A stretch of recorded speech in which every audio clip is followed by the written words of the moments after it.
So I'll just say it's always inspiring to join this group every year. You know, it's what keeps us all going. So thank you.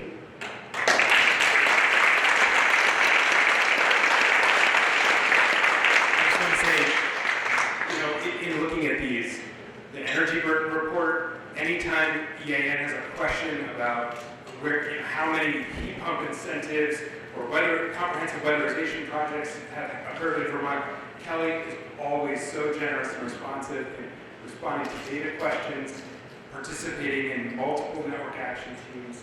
So really well deserved. We're so honored to give you this award. And next, we want to present the EAN and Arthur Burns Award. This year, it has been now 11 years since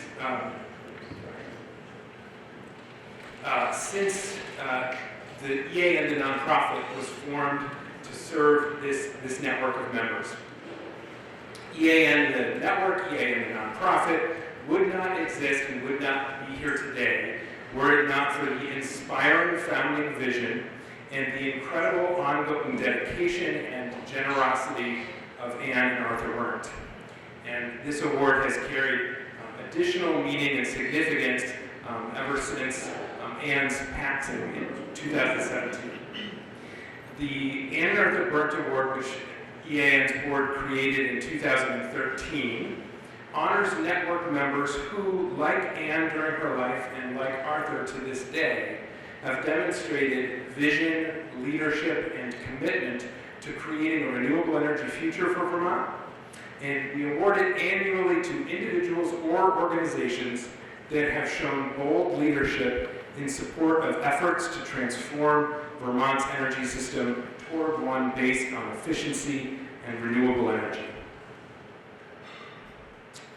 The criteria for the award, you can see here: extraordinary vision, bold, courageous leadership, support for change at a transformative system-wide level, deep investments in relationships and network capacity for change, commitment to working across diverse perspectives toward a higher goal, and time, commitment, and passion for the cause. To present this year's Ann and Arthur Award, I would like to invite up to the podium EAN board member Richard Cowart and EAN's Deputy Director Carl Bobachek.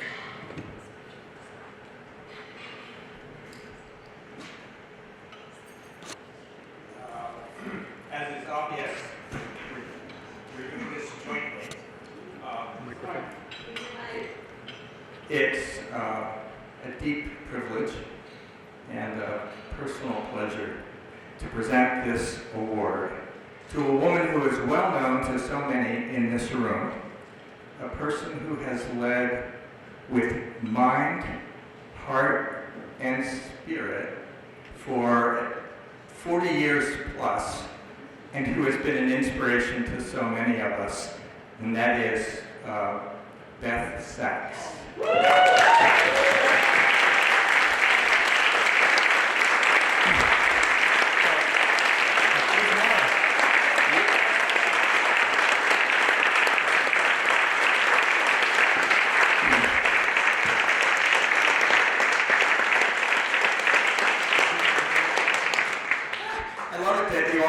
Just at the mention of her name. For those of you who maybe have not been working in our fields for 40 years, let me mention a few historical highlights. Beth's career in energy efficiency and energy equity goes back to the earliest days of these topics in Vermont. As a partner in the Memphis-Magog group, she helped to write the state's very first button-up weatherization book. And I think that was in 1982.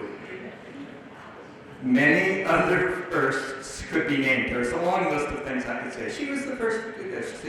She and Blair have contributed so much. A key part of Beth's contribution to energy policy from the beginning was her steadfast commitment to social equity as an integral element of the clean energy transitions. These are increasingly understood topics today: efficiency, equity, clean energy. We say them so easily now, but this was not true back in the early 1980s. As Gus Seeley commented to me briefly recently, Beth was a spreader of the gospel before there was a gospel to be spread. In 1986, Beth and husband Blair Hamilton founded a little public interest group called the Vermont Energy Investment Corporation.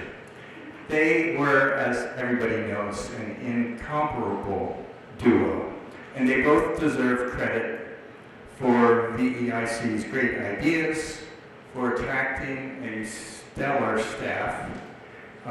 Today, we also recognize that Beth was absolutely essential to building the institutional powerhouse that VEIC has become under her decades-long role, many roles, but roles as essentially managing director, and the heart and soul of that organization.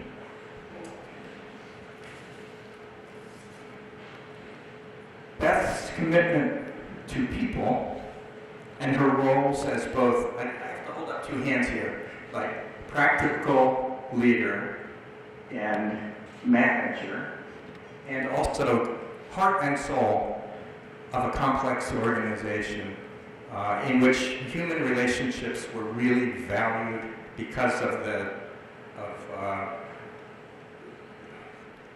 Beth's influence on individual people. And her commitment to delivered progress are key elements of VEIC's success. And I should say that all of those characteristics have been really important to me personally, so it gives me immense pleasure to be able to talk about Beth. And they were important to me as a public official. Indeed, it was the demonstrated competence of VEIC as an institution that allowed public officials in Vermont to create Efficiency Vermont as the entity that we know and love today.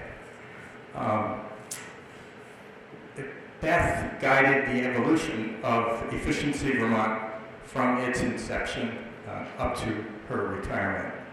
Now I'll close here with the words of Rebecca Foster, who now leads VEIC.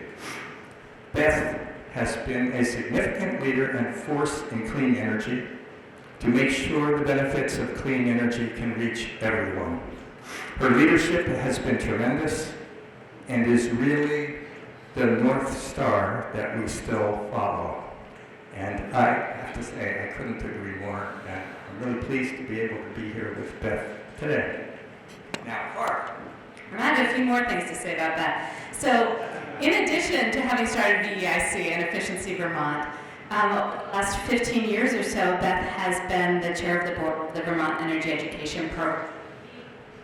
And for 7 of those years, I was the executive director of VEIP. And Beth always was there to support me. She is an amazing mentor to so many people. So Beth, you probably don't know this, but when your name comes up, people gush, and especially groups of women. I've heard you referred to as the mother of our movement. I've heard you referred to, believe it or not, as she's like Mother Earth, like really. So because EAN likes to ground herself in data, I went and did a little bit of digging on women in energy. And in the world as a whole, less than 15% of senior leaders in the energy sector are female. And this room does not reflect that statistic. And you are one of a small, powerful group of women who have made this Vermont energy world so much less gendered than it might be. You've welcomed, mentored, and supported women and others with diverse backgrounds to be comfortable in spaces that aren't always welcoming, and to start to change the narrative about who belongs. There's a quote that's attributed to Sir Isaac Newton that we make progress by standing on the shoulders of giants. Beth does not look like a giant, but she has a giant heart and a giant soul, and I know you all know that. Beth, you always push us gently to do a better job of changing the world, and to not only be more environmentally friendly, but also more equitable and inclusive. You've been and you remain a leader from VEIC to VEAP to Third Act.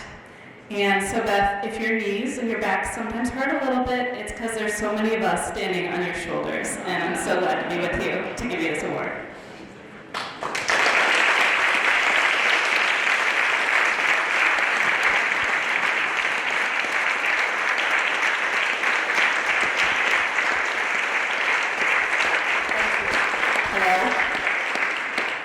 Small enough group you can see me because I'm probably shorter than the podium anyway.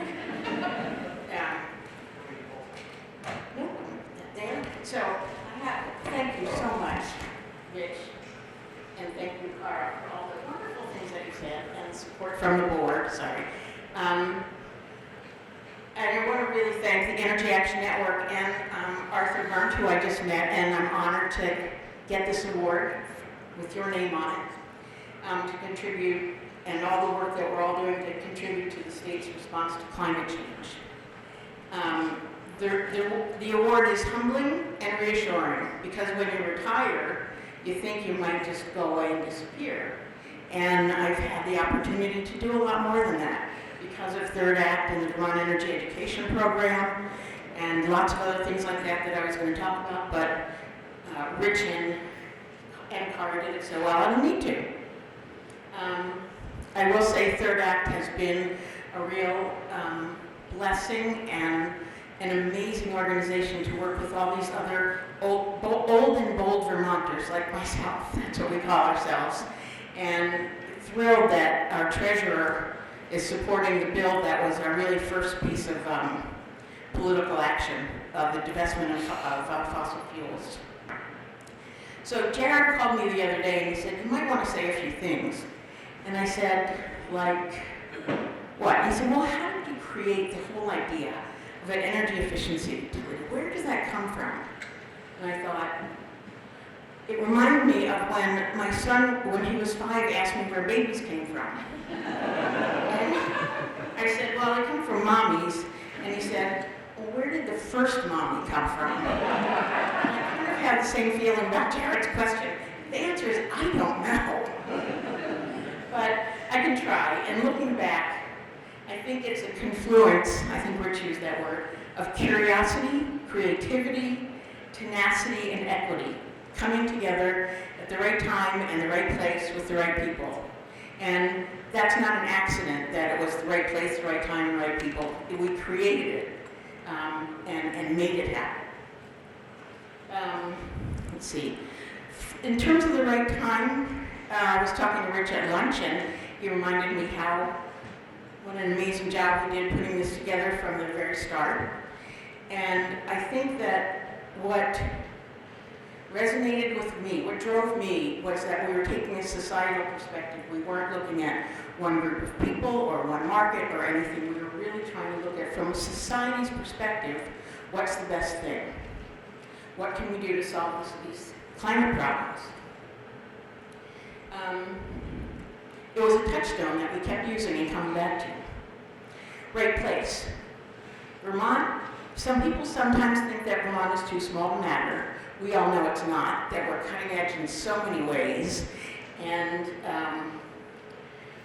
we have, the thing is, here in Vermont, creating the efficiency utility, we had access to regulators, policymakers, business organizations, IBM, environmental organizations. We could all sit down together and actually work out what an efficiency utility would look like.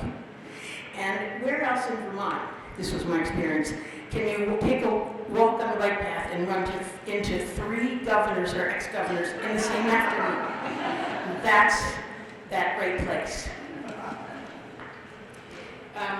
Right people. Rich already covered this very well, but this is where I joyfully and gratefully get to channel Blair Hamilton, who was my partner in work and life. As people put it at his memorial, an enormous pain in the ass, and just people loved him for it, mostly, not everyone. And we, together with a lot of amazing people like Rich Cower and Michael Dworkin and many regulators and legislators, created this thing. And we did it together. We created both VEIC and Efficiency Vermont.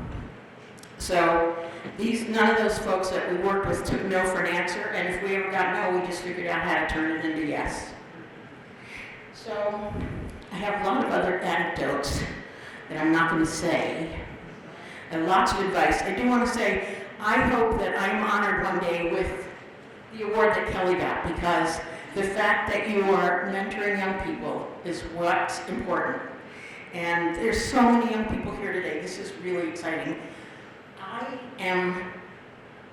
My job at this point is to be a resource for you. So if there's any way I can help you, please come find me. And so I was thinking about what's the last advice I could give. Here it is. Understand that you don't know the answer. And then,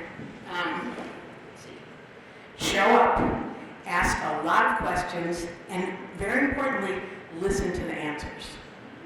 Sometimes we don't. And so I think we need to take this approach and this wisdom and experience and act with urgency to save this one sacred place that has the ability to sustain life, and to do it in a way that always respects and is kind to the institutions and the people that we're working with. Thank you.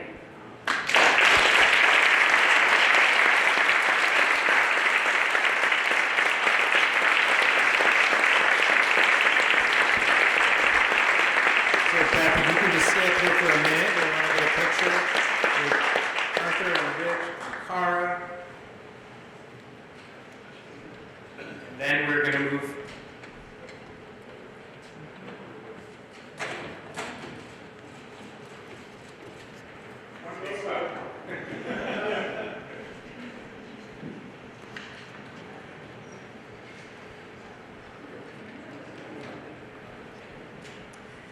Thank you all. It is so nice to get to honor two women who have given so much to my work over all these years. So appreciate both Kelly and Beth. So we are going to move on to a panel. I'd love to invite our panelists to come on up, and our moderator. I'm not going to give much of an introduction. I'm going to leave that to Peter Walk, who's the moderator. But this topic of funding climate action in Vermont, what is the state doing? What else can we do? Is a question I hear again and again in the network action team. So we wanted to invite the Agency of Natural Resources, the Department of Public Service, and the Department of Transportation to all come and give us as much information as they can, and we will definitely have some time for your questions as well afterwards. So I will pass this over to Peter.